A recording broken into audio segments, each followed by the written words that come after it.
Trop de séries télé, pas assez de temps pour les regarder, Tête de série vous aide à trier. Hi, I'm Danny Rand. I've been away a long time. Let's go, you don't belong here. I'm Danny Rand.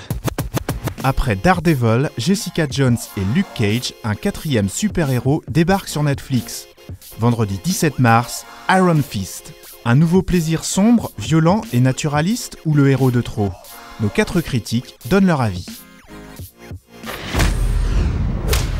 Iron Fist, c'est l'histoire d'un retour, celui de Danny Rand, héritier d'une riche famille new-yorkaise que tout le monde pensait mort.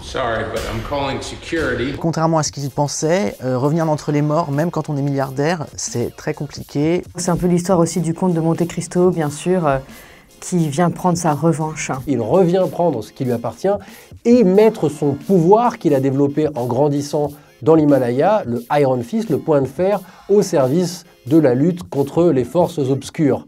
There will always be forces gathering against you, disguised as a friend, slipping past you as a stranger. Après les 3 premières productions très sombres de Netflix, Iron Fist fait un léger pas vers la lumière. C'est une série qui est plus légère et dans son écriture et dans son rythme et dans sa mise en scène, plus lumineuse. On est quand même beaucoup moins cru, beaucoup moins direct et beaucoup plus léger en toute chose. Très lisse et beaucoup moins intéressant surtout. C'est moins sombre, moins axé sur la violence, moins dense et du coup, il se passe rien. Il y a un problème de narration, un manque de rythme, les personnages sont plats et l'interprétation est anémique.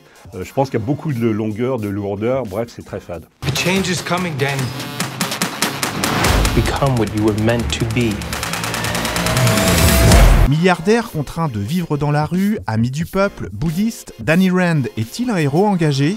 Daredevil abordait les conflits intérieurs avec la religion, Jessica Jones les effets dévastateurs des traumatismes, Lucas Cage plongeait dans la communauté noire, et Iron Fist, c'est le néant total. C'est une des grandes faiblesses d'Iron Fist, c'est que c'est une série qui n'a pas grand-chose à dire. Rien ni dans l'image, ni dans le propos ne réveille chez nous le moindre intérêt.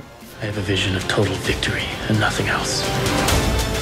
C'est l'heure du verdict de Tête de série. Faut-il rejoindre le combat d'Iron Fist? Non, parce que c'est franchement un peu crédible. Ça se laisse regarder, il y a de l'action, c'est plutôt sympathique, mais c'est vraiment pas épais et c'est pas au niveau de ce que Netflix nous avait habitués à voir avec ses collaborations avec Marvel.